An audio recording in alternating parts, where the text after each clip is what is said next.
The first virtual panoramic game in the world is introduced under the name of Isekai Love Overture.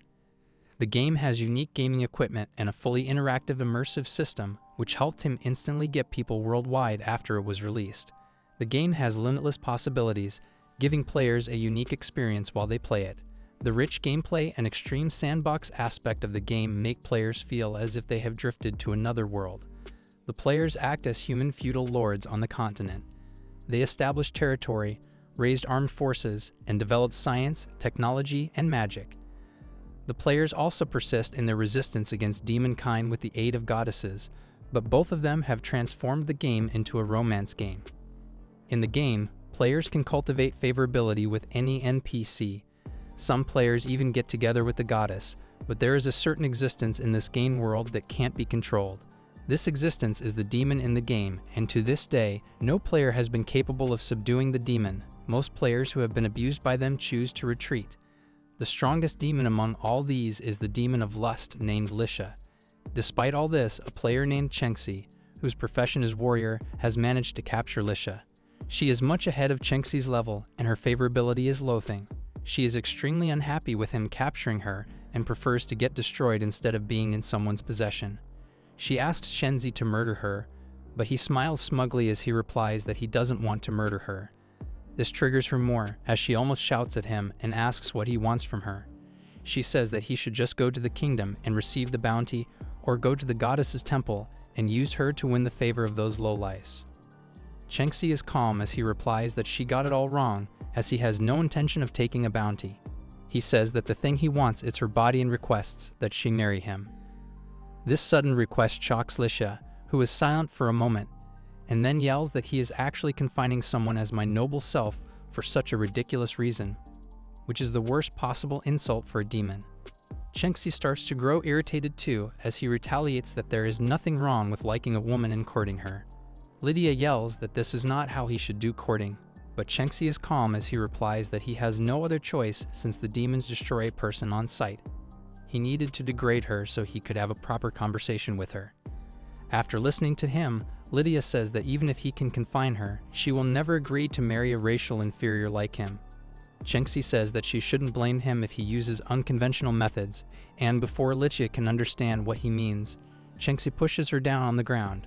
Lydia keeps shouting at him to let her go, but Chengxi ignores her and takes out a tube with pink liquid in it.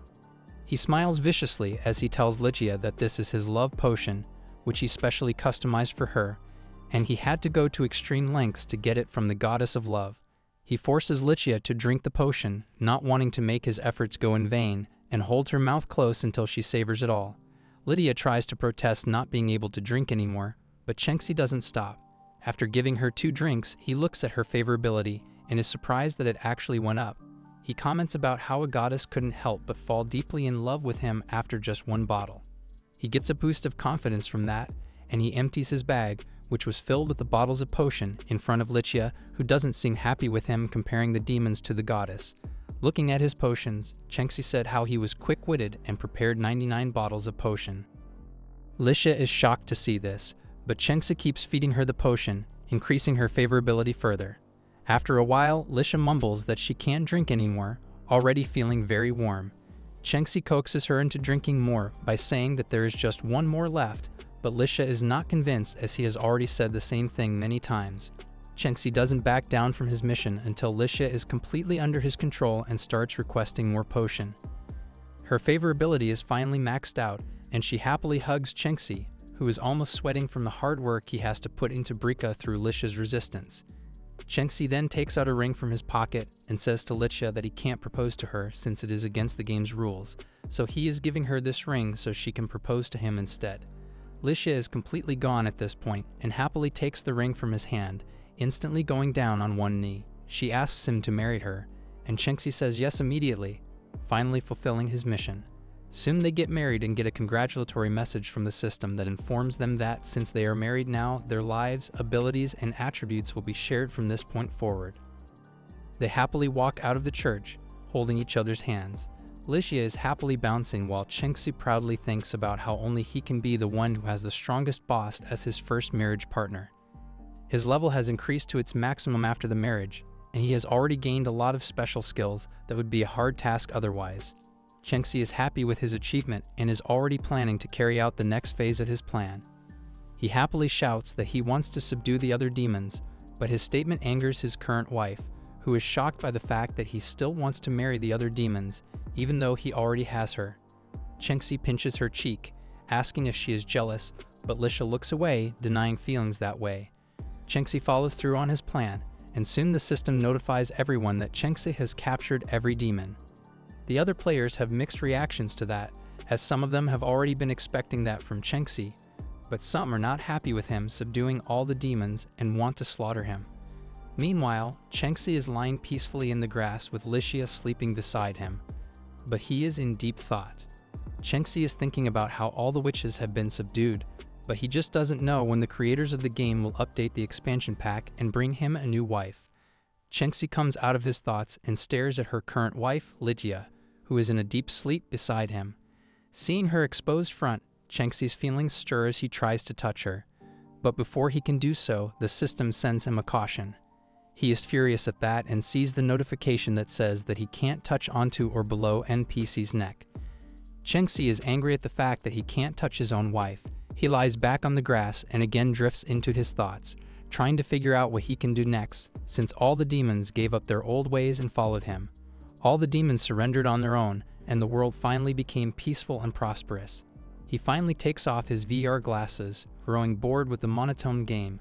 He lies on his bed in real life, beside his body-sized pillow Licia. He yawns loudly, saying how it seems like there is nothing interesting left in the game. He still wants to do something more and is thinking about subduing the goddess too. He falls asleep eventually and is oblivious as he is pulled into some other universe. A system detects his presence and announces to the residents of that place that through endless periods in history, an otherworlder who has thoroughly vanquished the demon forces has finally appeared in this world.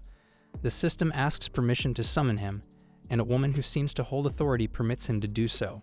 She stands in a huge circle as she orders the system to exhaust all of her power to maintain the marriage contract to the very end. The system reminds her of the possibility of her dying in the process, but she calmly replies that to save this world, sacrifice is inevitable. Beyond the endless span of time, the world is now changing for the first time in 1,000 years. Chengxi's unconscious body falls through the space as the conversation between the system and that woman goes on. The system asks her if she is truly capable of rewriting history and delivering this world, to which the woman just replies that she will wait and see.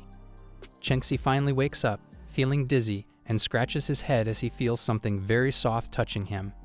His first thought is that it must be his Licia pillow, and he caresses it, but he is surprised at the unusual feelings.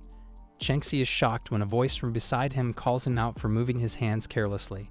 Chengxi scrambles to the side as he almost yells in fear, calling Lydia his wife and mentioning how she looks awful. Licia snarls as she asks him who he is calling her wife. She takes out some magical ball and says to Chengxi that she will obliterate him. Chengxi bolts away, trying to save his life while shouting that he will die of domestic abuse. She throws the magic ball at him, creating a huge hole in her wall while shouting at how the guards can let a human infiltrate her room. She is annoyed by the situation and comments that she needs to fire some people. Suddenly, Chengxi reappears from the ruin, as it seems like he is thinking deeply, and says that it must be a bug in the game, but he dismisses his thought as this game system is world reborn, and it could even function normally even if the server collapsed. He is still confused by this as he thinks his wife, whom he got after investing so much in a potion and giving his full effort, shouldn't be attacking him like that. Licia is completely baffled to see that he is still alive, and is more shocked when she sees her body reacting to Chengxi's presence. She figures that it is happening due to the established marriage contract between them and is angered at the prospect of Chengxi doing something unknown to her. Seeing her confusion, Chengxi asks her if she is clueless about his previous actions. He starts walking slowly toward Licia, who tries to back away, telling Chengxi to stop moving, but he ignores her protest. Chengxi holds her chin softly while coming closer to her and asks her if she is entering her rebellious phase now. Lydia tries to order him to let go of her, but Chengxi instead lies her on his lap and spanks her. Lydia couldn't escape the situation and is almost crying, as no one has treated her like that before. Chengxi is surprised when his hand comes into contact with Licia's backside without any problems. Licia is furious by his actions and is ready to murder him, but Chengxi just repeats his actions and goes to stand at the side, leaving her lying there helplessly. He is thinking about new changes in the game and is sure that there must be some bug in the game. He is thinking about visiting customer service and tries to take off his glasses, but to his surprise, there is nothing on his face. He hesitantly tries to search for his glasses but can't find them. When he looks up, he is more surprised to see Licia in front of him because it means that he is still in the game even though he has lost his VR glasses. Chengxi suddenly remembers that he has already taken off his VR glasses and once again touches Licia, who is taken back by his sudden actions. After thinking hard, Chengxi is shocked by the possibility that he might have transmigrated into the game world. Chengxi and Licia are still in her room when suddenly there is a loud knocking on her door as a servant from outside shouts that she heard a strange noise from the room. The woman is Dani, Licia's personal maidservant, and she breaks into the room. She is shocked to see Chengxi massaging Licia's feet. Chengxi is annoyed at hearing her surprised scream and asks her if she has never seen a massage before. Licia joins in the lie, as she says that she is just enjoying a massage and scolds her maid for barging in even though she had forbid them to enter her private dwelling without permission. Dani quickly bows her head as she apologizes, saying that she just heard a loud noise and was concerned for her master. Licia doesn't want her subordinate to find out about her getting spanked by Chengxi, as it will severely harm her dignity. She is thinking about that when suddenly Chengxi squeezes her foot sensually, causing her to scream and squirm in her place. Dani is shocked to see that, as Chengxi calmly says that it is a massage. Licia will naturally shout when she feels most comfortable, and since he is a top-notch masseur, he can stimulate any point in the body. Licia wondered what it was about Chengxi that made her feel so relaxed. Chengxi suddenly repeats his actions, causing Licia to scream again. Dani is observing all this with a deep blush, which increases when Chengxi says that it is time to do a breast massage to finish things off. Dani suddenly runs away from the room, saying that she still has some clothes to wash. After she leaves, Chengxi moves to the head of the bed as he sits beside Licia, and sensually asks her if his massage technique is good. Licia suddenly turns around and almost kicks Chengxi as she says that she should stop calling her his wife and let her go. Chengxi replies that she should understand by now that her attacks have no effect on her. Licia is embarrassed to hear that as she leaves and sits in the corner of the room, facing the wall. Licia is confused by all this and thinks that Chengxi can easily beat her, even just by sending the weakest slime, but she, who is very strong, can't hurt Chengxi in any way. She stares at their wedding ring, thinking that it is truly an item for an established marriage. Suddenly realizing something, she shouts that Chengxi is possibly chosen by Lord Mother Goddess to be with her. Chengxi overhears her mumbling and says that she is right, as he is indeed the husband chosen for her by her mother, while thinking to himself how nice it is that his wife has imagined an identity for him. Chengxi then finally says that he will explain the current status of things and tells her that all this is a result of the war between the goddess of creation and the demon goddess, which caused great injury to both sides. Following this clash, both sides sank into eternal sleep, but before going dormant, the demon goddess laid the foundation for marriage contracts between all the demons and him. This way, he will be allowed to select which demon will become her successor. After explaining all this, Chengxi asks Licia if she understands now, in reply to which Licia says that she just turned 1,000 years old, so there is no problem in getting married. She suddenly looks cheerful and says that it is good that Chengxi chose her over others, while thinking to herself how every human and demon will surrender to her feet no matter the situation. Her hopes are crushed when Chengxi says that he didn't choose her, and she is just the first person he notified, so now he is going to tell every other person about it. Before he can leave, Licia tells him to stop saying that he can't trouble himself by running around in circles as a messenger. She says that he would let her inform the others and bring them here to receive his evaluation. She creates a magic door there and is happy when Chengxi agrees to her suggestions. She says that it is settled then and asks him to rest while she goes and brings other people. Licia starts walking toward the magic door while thinking about how she has no plan to inform others because the grandma's divine authority should belong to her. Once she disappears through the door, Chengxi sighs deeply, satisfied that he finally managed to fool her. He wasn't expecting Licia to be so easily swayed, and he thinks that a sustained effort should be enough to sway her into the bed. Suddenly, a voice says to him that the lusty demon, who is not an easy one to deceive, actually bore the virgin loser's blow. Chengxi is baffled to hear the strange voice and starts looking around frantically, trying to find the person behind the voice. The strange voice again says that it is the system that brought him here and comments how it is surprising that the guy the mother goddess risked her life to bring here is actually very stupid. Chenxi starts to curse the system back but stops when the system says that it will hibernate after 5 minutes, so Chenxi should ask any questions in this short time. Chenxi quickly asks where this place is and how he can go back to his home. The system informs him that it is the actual world that corresponds to Isekai's love overture, and Chenxi is the only player to finish the game, so he can return as long as he subdues every demon, just like he did in the game. Chenxi is not satisfied with the answer, as he replies that it is impossible for him to achieve this since, in the game, he acquired aid from the dozen goddesses, captured and married Licia, shared attributes with her, and went on to conquer every other demon. The system replies that he should marry Licia immediately now so they can share attributes, and after that, Chenxi should go on to conquer every other demon. The system continues that it has also retained Chenxi's inventory from within the game, and even though he is only at level 1, he will not be murdered with a slime with the right equipment. This makes Chenxi happy since his inventory has plenty of world-class items, and he instantly goes to check them all. The first thing he sees is the wedding ring from his and Licia's marriage. He looks at the description of the item and is shocked by the fact that it has addressed him with some pretty bad titles. The ring's description says that it is imbued with love that Elf Queen Sylvie forged using Yama Jade, yet she was swindled by a certain scumbag who took the ring and married someone else. Chenxi says that he just asked the Elf Queen to forge the ring and nothing else, but then he remembers that he did cultivate the favorability between him and a dozen goddesses to the so-so level, but he didn't expect Sylvie to think that he wants to marry her. He is relieved that he never maximized favorability for this world's goddess, or else things would have evolved into the most terrifying harem battlefield in history. Chenxi is worried that his little life might not be guaranteed and is planning to level up quickly after he gets out of there. Meanwhile, on the second floor of the palace, Lydia goes into a room where she greets the Elven Queen Sylvie, whom she has been meeting for a long time. Sylvie is a former elf empress who degenerated into a dark elf for unknown reasons, and now she serves under the Licia and guards the second floor of the official palace. She turns around slowly at Licia's voice and asks her not to call her elf queen since she is no longer the Elven Empress because of that man. Lydia says that Chenxi brought him so much sorrow, but Sylvie shouts at that, telling her not to say that name. Lydia quickly says that she will not mention it again and then takes out another magic ball, saying that she has other reasons to call Sylvie here.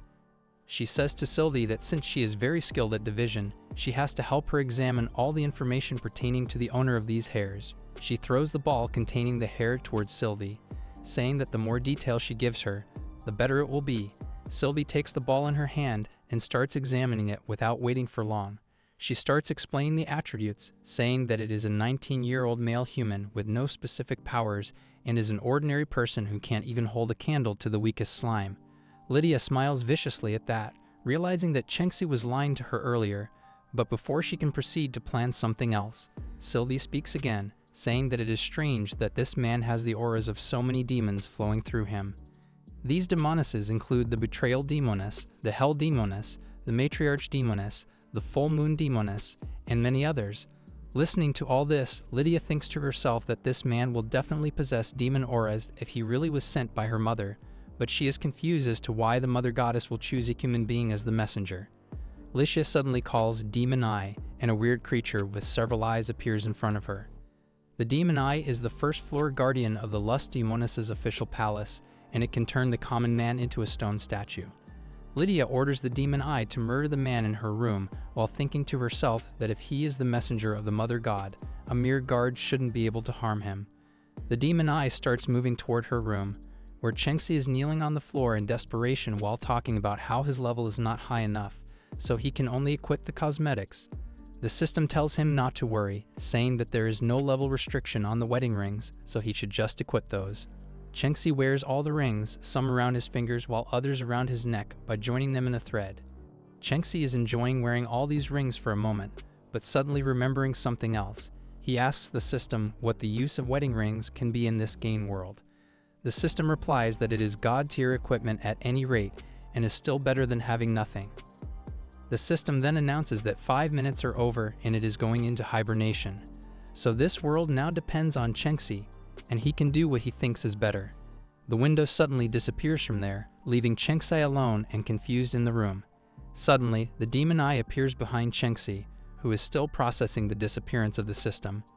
The demon eye thinks to itself that a human dared to do such a rash thing in Lord Lisha's room, and he should receive his deserved punishment. He is thinking about a way to murder Chengxi, who is oblivious to his presence and is still trying to talk to the system. The demon eye is surprised to hear him talking, thinking that Chengxi has already noticed his presence. Chengxi keeps talking to the system, warning it to stop messing around and don't hide from him. The demon eye is baffled by the fact that Chengxi seems to notice its weakness and is also taunting him.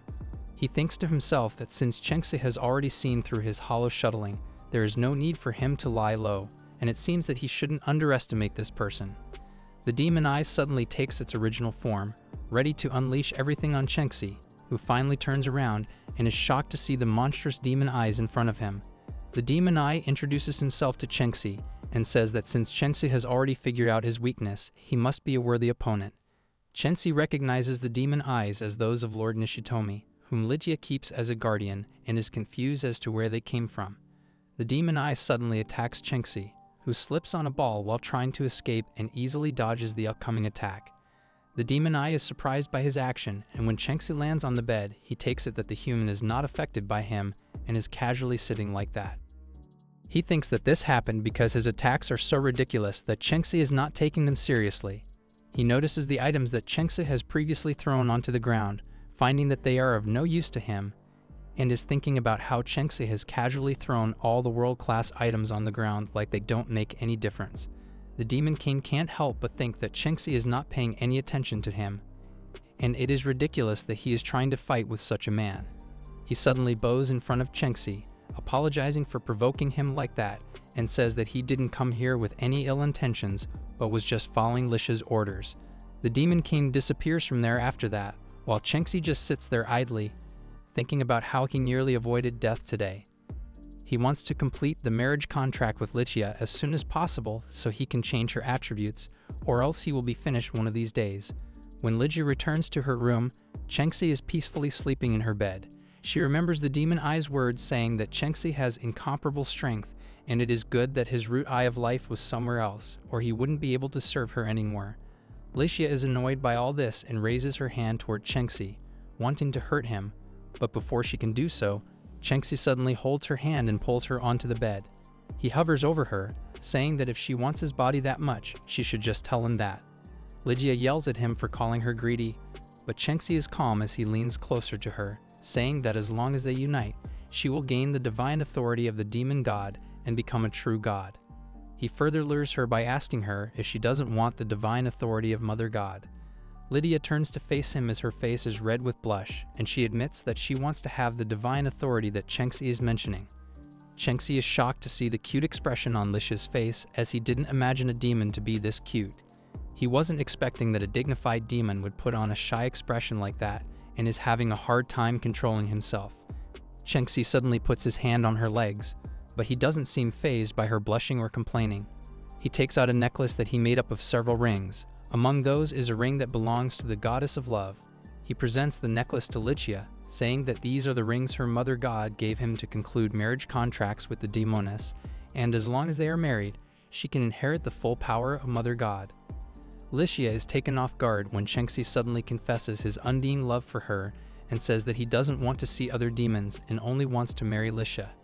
She is surprised by his statement and says that they still don't know each other well and should take time to get to know one another. Chengxi leans closer to her, saying that it is a good idea and saying that they should start by being connected on deeper levels. Understanding his suggestive tone, Lydia gives in to him, and they start being intimate with each other, but are interrupted when Dani suddenly barges into the room. She is extremely embarrassed at catching them in the act and quickly covers her eyes, explaining that she saw nothing. They quickly pull away from each other as Lichia sits up, asking Dani why she came into her room again. Dani fears for her life and begs Lichia to spare her, saying that she didn't see anything and just came here because she was instructed by Lichia to prepare a milk bath. Lydia comes closer to her, saying that things aren't as they appear and that there is nothing between her and that man. Dani quickly says that Lichia is not sleeping with anyone and she saw nothing. Chenxi interrupts their conversation as he says to Danny that this is called bed warming, and in this cold weather, he has to warm Lisha's bed before she goes to sleep. Seeing that Danny still needs more convincing, Chenxi adds that Lisha's body needs to be warmed up when she sleeps as well. Lydia adds that it is just like Chenxi is saying, and since he is warming her bed, she doesn't need a milk bath. Danny quickly says that she understands and will not interrupt them anymore, and then runs out of the room. After she leaves, Lydia seals the door with her magic so no one can disturb them again. Chenxi calls her back to the bed, saying that he is ready and they should continue from where they left off. Licia is annoyed as she replies to him that he hasn't promised him yet, so they still need to start out with a romantic relationship. She turns around to find that Chenxi has wrapped a rope around his body sensually and says to her that he wasn't expecting such a rude comment from her. He asks her to not get scared by him and just join him so they can continue with their previous activities.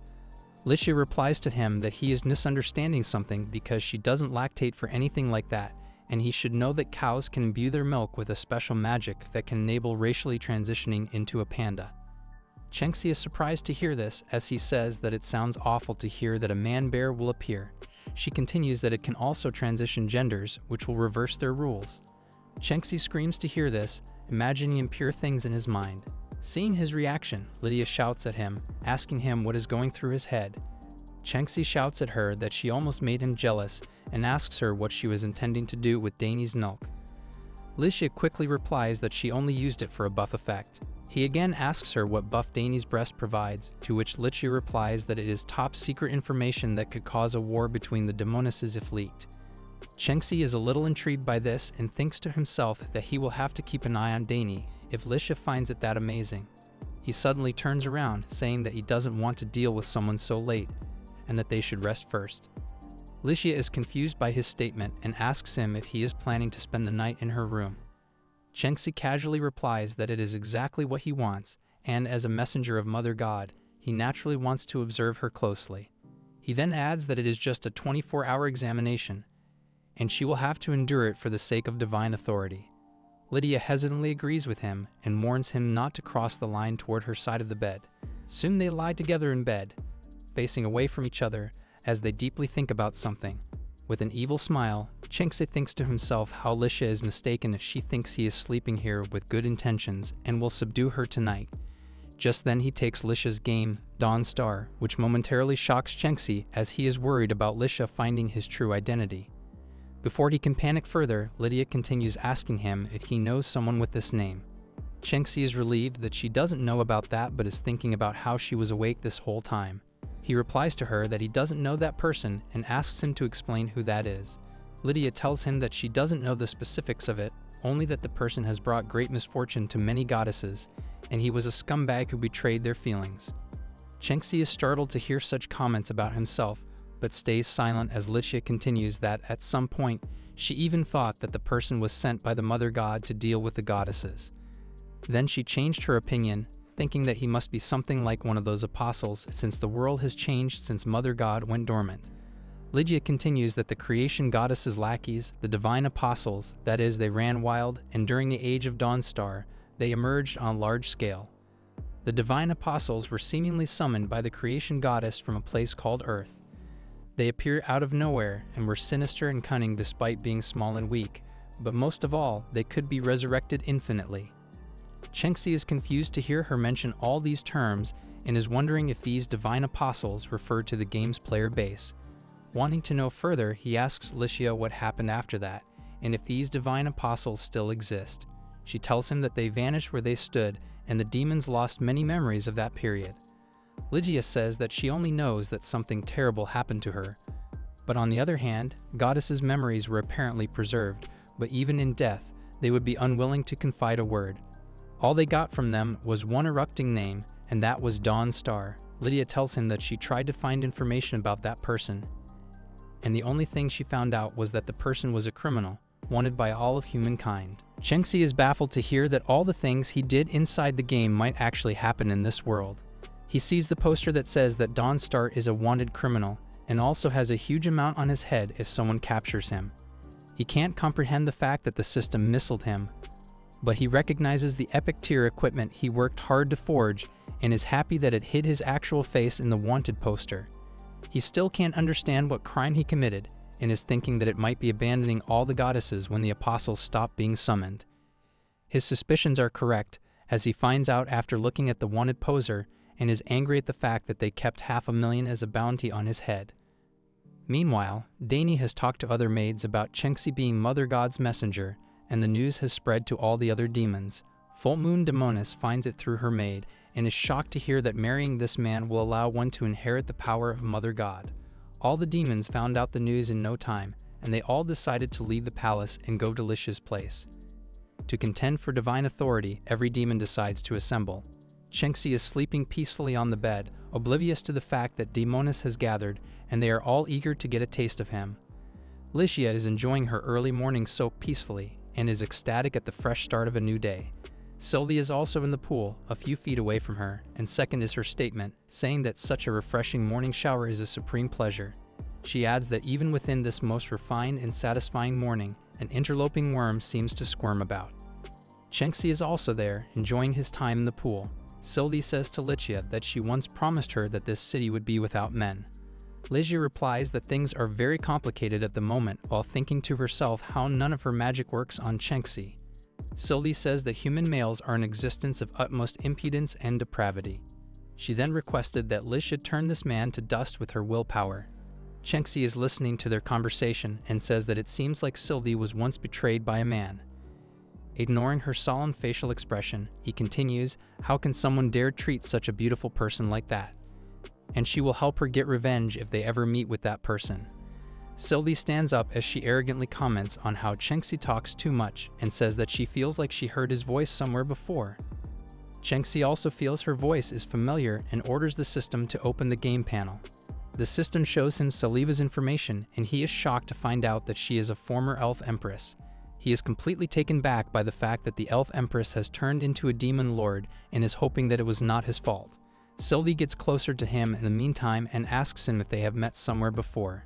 Chenxi grows anxious by her cold tone and quickly says that he just got here yesterday and he is not the person she is looking for. Licia calls Sylvie toward her, saving Chenxi from the confrontation.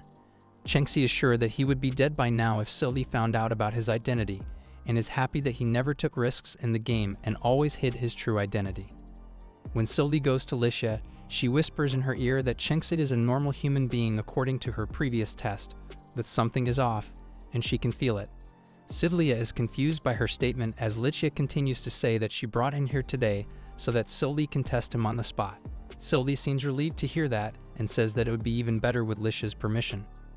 Chenxi is observing as they whisper to each other and is worried about what they are planning to do. They both suddenly look at him with evil smiles, making him even more conscious of what is happening. Sylvie suddenly starts to chant something in 11 tongues, and a huge plant appears in the pool. Chenxi tries to run away, terrified by how the plant has suddenly appeared behind him. While running away, Chenxi shouts at the plant to not pull on his bathcloth. They are all surprised when the plant suddenly stops, and Sylvie is even more confused as she didn't order the plant to do so. The plant suddenly starts moving again, but instead of attacking Chenxi, it goes towards Sylvie and wraps her tightly in one of its branches. She is confused as to why the thing that she summoned is attacking her and asks Chenxi what he did to it. Chenxi figures out that the ring must have hailed Sylvie as an enemy since she summoned the tentacle vine to attack him. He looks at the ring on his finger that belongs to Elf Monero, and it was forged by Sylvie using Yama Jade. Chenxi is slightly relieved at the fact that he had equipped this ring, or else he would be the one hanging up in Sylvie's place. Chenxi then turns towards Sylvie, saying to her that by now she must understand what would come her way if she tried to attack him, and saying that it is time for her to receive her punishment. The plant suddenly starts to tickle Sylvie's body, making her squirm and blush at the sensation. She calls Licia for help, who is just staring at the scene in front of her, and says that the plant that Sylvie summoned is too rotten. She then throws a magical ray toward the plant, asking Chenxi to show some restraint. Silet is finally free from the plant and falls back into the water. Lydia rushes to ask her if she is okay, while Chenxi is wondering if Licia did this because she was feeling jealous. Lydia sits in front of Sylvie and says that it seems like something went wrong in her previous test, as Chenxi is clearly not an ordinary human male. Sylvie replies that an ordinary human can't take control of the tentacle vine from her, and even if Chenxi is no ordinary human, he is still a massive lecher. Chengxi is triggered to hear her say that and retorts that he is a leecher when Sila was the one who attacked him first. He says that right now he deals with Sylvie in a gentle way, but it seems like it's not enough for her. Sylvie is furious to hear him say that and is ready to attack him again, but Lisha pulls her back, stopping her from doing anything impulsive. Just then, there is a knock on the door as a servant from outside announces that he is here as per Lisha's command. She asks him what he found from the investigation, to which the person replies that, as proven by his investigation, there are indeed slave traders under the bondage demonists trafficking humans in the territory corresponding to the palace's second floor. Hearing the explanation, Sylvie instantly apologizes to Lisha for letting something like this happen under her watch over the second floor. Lisha replies that it is not her fault but the bondage demonesses who dared to create a presence, knowing full well that slavery was already abolished here. Lisha is furious and asks Sylvie to follow her, ready to deal with the situation. She then turns towards Chengxi, saying that he is coming with her too. He asks her why he needs to come, and Lisha tells him that it is the perfect opportunity for him to evaluate her and that she will let him see how this sovereign pulverizes those bugs. Lisha leads the way, excited to show those people the consequences of doing such things in her territory. In Lisha's palace, there are 6 floors, and each floor corresponds to a territory resembling a small nation with countless cities and towns. Then each floor is dominated by a formidable demon lord, the ultimate fortification all in all. Under Lisha's rule, each floor demon lord carefully manages their respective territory, and every stratum nation is furthermore glided by a flourishing image. Even though Lisha issued the abolition of slavery, the slave business persisted despite its indefinite prohibition. As the light more strongly glimmers, the shadow increasingly darkens. Currently, Lisha, Chengxi, and Sylvie are walking in a certain town in the palace's second stratum nation. Chengxi is a few steps behind Lisha and calls her name. When she turns toward him, he asks her why Sylvie keeps watching him intently. Sylvie is continuously glaring at him, but Lydia tells him to ignore her, saying that she has an intense hatred for most males, but that is probably not the case for him. Chengxi can't help but think about how it seems like the memories of what he had done to the goddesses back then are still fresh in their minds. He suddenly hugs Lisha tightly, who asks him to let go, but he refuses. He wants to keep himself glued to Lydia until he has the strength to defend himself. They walk ahead of Sylvie as Chengxi says that he feels more secure at his wife's side. Sylvie, who is overhearing their conversation, thinks to herself that men are just sweet talkers and there is really nothing good about them. But Chengxi's flattery around Lisha feels very familiar. Seeing him get this close to Lisha irritates her, and she pushes Chengxi away, telling him to keep his distance from Lisha. She then turns toward Lisha and tells her to keep a low profile since she is going incognito this time. Lisha replies that common people may not recognize her since she rarely shows her face in public, but she can be exposed if they say her name loudly. Chengxi tries to move toward Lisha again, saying to Sylvie that she can't separate him from his love, but she puts a hand to his face, stopping him from moving any further, and tells him not to say Lisha's name out loud. Meanwhile, in a store nearby, a man welcomes all the customers into their shop and says that shelves are stocked with goods today, thanks to bondage demones. He announces that they need to pay 5 platinum coins to a single slave villager, and it is based on first come, first served. A spotlight reflects on a group of slaves sitting on the stage, and all the customers in the shop start to comment about their appearances and how they would enjoy the new meat. Among the slaves, there is a young girl with her mother who is trying her best to comfort her daughter, saying that the Lord Goddess will protect them. A voice from the side says that these goods seem to suffice. They all turn around to find a robot standing there as he throws a lot of coins on the floor, saying that they will take everyone on stock for today. The robot is a Grand Duke of Machines, a demon born from mankind's fear of advancements in magic, science, and technology. They are all shocked to see him, and they recognize him as the Grand Duke who seizes cities single-handedly.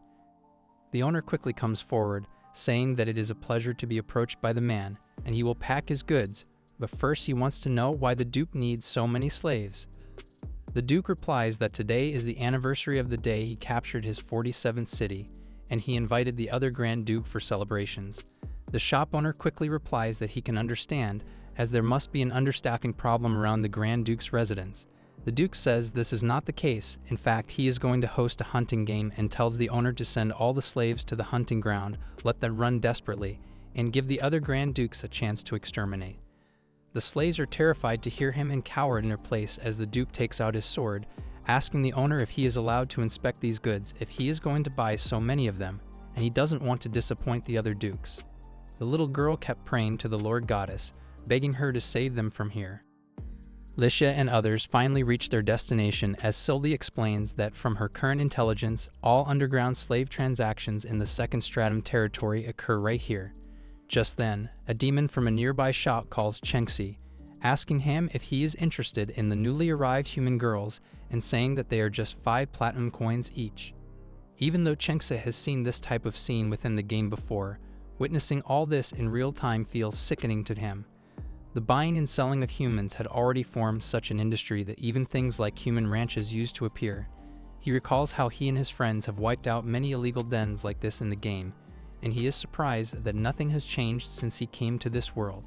Suddenly, a door to another shop beside them opens as a demon comes out, holding a bleeding human girl on his shoulder while mumbling about how the Grand Duke didn't hesitate to slash her away. He throws the girl on the floor carelessly and moves back inside. As they are silently observing the scene, Lydia senses that the girl is still breathing and tells Sylvie to heal her.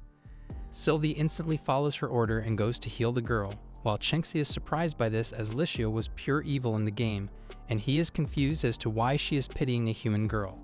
He stares at Lydia, who is worriedly looking at the human girl and keeps wondering if she is really an absolute villain. The human girl suddenly holds onto Licia's robe and begs her to save her parents and the rest of her village. Lydia sits in front of her and asks her if she wants her to save those people. When the girl repeats her request, Lydia says that she is a demon and that dealing with demons comes with a price. After a moment of hesitation, the girl says that it doesn't matter and that she is ready to dedicate everything to the demon. Lydia smiles at that as she moves away, saying that a deal has been made and the girl should now leave everything else to her. Inside the shop, blood drips from the Grand Duke's sword as he says that it is a shame that the little human girl was slashed away without putting up a fight. The shop owner is panicking as he says to the Duke that if he keeps going like this, all the resulting trouble will be very difficult to handle. Duke is not fazed by his warnings and says that this is a remote place where the enforcement of the law ends, so there is no one to stop him. Just then, a voice from behind him says how the non-entities dare to stir up trouble here. He turns around to see Licia walking in there with Sylvie and Chenxi. She looks at him with a glare and asks if he is ready to reap what he sows. The Duke arrogantly says that they just seem to be a mere group of meddlesome rats and tries to read their data, but is surprised when the system shows him nothing. He thinks that they must be guards or something, but he figures out that they are using anti-reconnaissance magic to hide their information. Chenxi is astonished to see the Grand Duke as he recalls how it takes the power of at least 2 human lords to defeat the Grand Duke of Machines, and is wondering if he will eat up his AO now.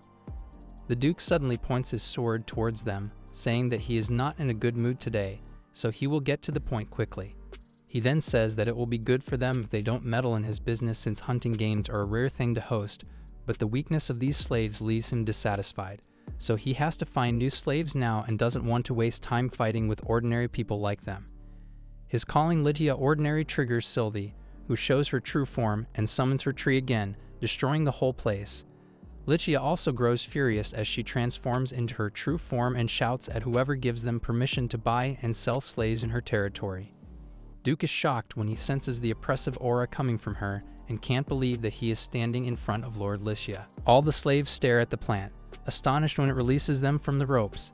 The little human girl runs toward her mother, asking everyone if they are all tight. Her mother happily hugs her, thanking the goddess who kept her child safe. Sylvie overhears their conversation and says that there is no goddess in this demon lord's city. The woman quickly thanks her instead, but Sylvie replies that it was Licia's mercy that they survived up to this point, so if they want to thank someone, they should offer it to Lord Licia. The demons who were there to buy slaves are happy to hear that their Lord Licia is here and start to say praises to her, also bowing in front of her.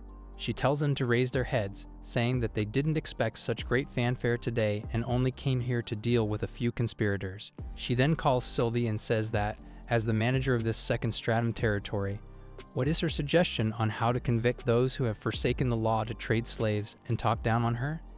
Sylvie bows her head as she says that forsaking the law is indeed a felony, and speaking so insolently to Licia is a crime of treason. She continues that from her point of view, these sins are unforgivable, and the death penalty is the most suitable punishment. The shop owner is kneeling on the ground and requests that Lygia spare some face for his master, the bondage demon. He begs her for forgiveness, saying that he swears not to pull anything like that ever again. Lygia is not happy with his request to spare the bondage demon and says that he willingly did so knowing that the slave trade is prohibited here. She shouts that he has shown concern over her face and then raises her giant hand, capturing the man in her stronghold. He begs for mercy, asking her to spare his life, and he will not dare to do it again. Duke is shocked as he watches the scene unfold in front of him. Lygia eventually throws the shop owner back on the ground, and his soul leaves his body. The little cloud of smoke flies toward Lygia, and she says that she received his willpower, and it exudes something foul, befitting of an inferior demon in the end. She then turns toward the Duke, pointing a finger at him, and says that it is his turn now, and she is looking forward to finding out what his willpower tastes like. He tries to say something in return, but keeps stuttering, and then suddenly jumps in the air, trying to escape from there, but Lygia throws her magical bolt toward him, easily trapping him in it. The Duke shouts that he doesn't want to die and asks for Lygia's forgiveness, saying that he will do whatever she finds if she will let him live. He even offers to give her $1 million, but Lygia is just unfazed as she says that she doesn't care about how large a bounty he is setting up for himself. She says that his life itself is a lot more valuable to her, and then she starts crushing the ball she had trapped him in. Soon it bursts into flames, and only a whiff of smoke remains in the air. Lydia turns around excitedly, asking Chenxi how he liked her amazing performance, but to her shock, he is not there. She is confused because Chenxi was behind her the whole time before. A hand suddenly comes out of the rubble as Chenxi slowly pulls himself out while thinking about how Sylvie really doesn't know how to say in advance that she will release Ao, and he would be buried alive by now if not for the ring he is wearing. He is happy at successfully coming out of the rubble and is thinking about how a little thing like this can't face him as he is a man with SSS tier luck. Suddenly, a huge sack from the sky falls on him, and he is crushed back to the ground. Lygia finally turns around and is surprised to see him lying there on the floor. Chenxi is notified by the system that the host has been detected picking up boss drops and the system is booting. The notifications keep showing up, explaining that the system is in dormancy and is switching to automatic mode after the initialization failed. It activates drop sharing, enabling Chenxi to share items with Lygia, and the item he gets includes a grand total of 1 million platinum coins. Chenxi is exhausted as he figures out that it was 1 million coins that knocked him out and feels like his excessive luck is both a blessing and a curse. He looks at Sylvie and Lygia, standing in front of him as his eyes slowly close. 1,000 years ago, in the Elven Divine Temple, Sylvie was ruling her kingdom happily. One fine day, a man came to ask her hand in marriage and seemed very eager to pursue her. She replies that her lover needs to be a true warrior, and if he can prove his courage and strength, she will respond to his request. She tells him to fetch some precious items, including the doomsday refined silver and cold iron of an unceasing stream. The man is shocked to hear this as he shouts that these materials would take several months to gather. He is interrupted by a man coming there in red robotic attire and says that the man must be weak if he thinks these materials take so much time to acquire. The man is the player Dawnstar, as he moves forward and says that he has collected all the materials and is going off the prior agreement. Lord Goddess should respond to his request. He adds that he is hoping that she will use Yama Jade to craft a pair of wedding rings for him. Sylvie is furious to hear this, as she says that Yama Jade is their clan's most valuable treasure, and he wants to use it as a token of marriage. She angrily asks him if he wants to marry her as a divine apostle. Dawnstar takes a few steps forward, saying that he has actually fallen in love with an untouchable woman, and maybe his feelings are too arrogant. But he can't stop them. He continues his sweet talk, telling how he has fallen for a pair of eyes that shine like moonlight, and he finds himself unable to free himself from the shackles of these feelings. Sylvie's favorability starts to rise as Dawnstar continues to show that he traveled all over the place so his feelings could be fulfilled and went through all the hardships just to complete her journey. He then requests that Sylvie respond to his feelings, saying that he needs her help to have his genuine feelings satisfied. The other man who was there to ask Sylvie's hand for marriage runs away, greatly impressed by the sweet conversation. Sylvie blushes madly in her seat as her assistant elf says that he is wondering if the die-hard anti-miscegenation elves would object to something like this. Sylvie is confused because she doesn't think she can be with a divine apostle as a goddess, but on that day she decided to follow her heart. In spite of countless difficulties, Darkstar later infiltrated various elf slave peddling rings to save her people, increasing popular approval of their marriage among elf kind. At his request, she handed him the elf monarch's jade, a pair of god-tier wedding rings, something a goddess can only create once throughout her life. After that, she was only looking forward to him putting that ring on her. They spent pleasant nights under the moonlight when Dawnstar told her that his real name was Wutchin. At that time, Sylvie thought that she had found someone worthy of lifelong commitment. On the day of their wedding, Dawnstar ran away, leaving her alone at the altar. It causes chaos in the elven world, as they wanted to find that man at any cost, but Sylvie was not focused on that. She just starts mindlessly walking, ignoring her assistant and shouting her name as tears fall down her face.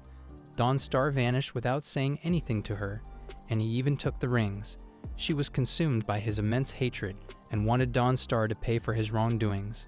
She was stripped of godhood because of this and became Lisha's subordinate to find that man. She spent a lot of time sulking in her room, blaming her naive self for trusting that man, but she is no longer that gullible. She comes out of her thoughts about the past when a maid informs her that Lisha is calling her to her room. Sylvie instantly follows the order while thinking about fully assisting Lisha, so she can use her intelligence network to expose that man. She finally reaches Lisha's room and asks her if she needs her help. Lydia tells her to check on Chenxi, who has been like this since the coin struck him. Chenxi is lying on his bed and keeps mumbling about how he is feeling dizzy and will only get better after getting a kiss from Lichia. Sylvie tells Lydia that there is nothing wrong with Chenxi and that he is just pretending to be like this, so she shouldn't be fooled by his actions. She adds that her attacks as a guardian don't affect him, so it is impossible that he got brain damage because of some coins. She then turns toward Chenxi, saying to him that she will call a goblin to smooch him if he doesn't stop acting like that. Listening to this, Lydia scolds Chenxi for sticking to her like this and says that she is very busy since she has to attend a demoness tea party. This party is held for demons to make all kinds of strategic decisions, and the content of this meeting relates to the overall development of the demon world. Lisha then says to Chenxi that even if they are not getting married immediately, he is still her property, and she can't send him into the hands of another demon. Chenxi is ecstatic to hear that and rushes toward Lichia, saying that they should get married instantly. She is annoyed as she reminds him how they agreed to get to know each other before getting married. Sylvie is feeling extremely annoyed by his antics and has this urge to tear his tongue whenever he talks like this. Lichia pushes Chenxi away from her, not wanting to be late anymore since she is worried that the full moon goddess will start calling her names. She then says to Sylvie that she will leave him under her supervision. Sylvie is annoyed and tries to protest that it is not in her duties, and she also hates human males, but Lichia says that she has no other options because she can't let more people know about his existence. Chenxi also says that he will be fine alone as he doesn't want to be alone with Sylvie, but Lichia refuses, saying that she can't leave him alone to wander in the palace. He suddenly holds Lichia's hands and starts saying how she worries too much about him. Her gesture seems familiar to Sylvie, and she is wondering if he can be Wutchin. The memory of her lover brings tears to her eyes, which annoys Lichia, who says that she shouldn't cry even if she doesn't want to look after Chenxi. Sylvie replies that it is just that his sweet talk reminds him of the Dawnstar. Lydia angrily says that she shouldn't think about that scumbag and tells her to take care of that guy since she is going now. Chenxi is sure that his end has come as Sylvie politely says to Lichia that she will take care of the situation, while thinking to herself how she will make his day like he will never forget because she is determined to not let any clues about Wutchin go off the hook. That's it for today's recap. Give us a like and subscribe for more videos. See you next time.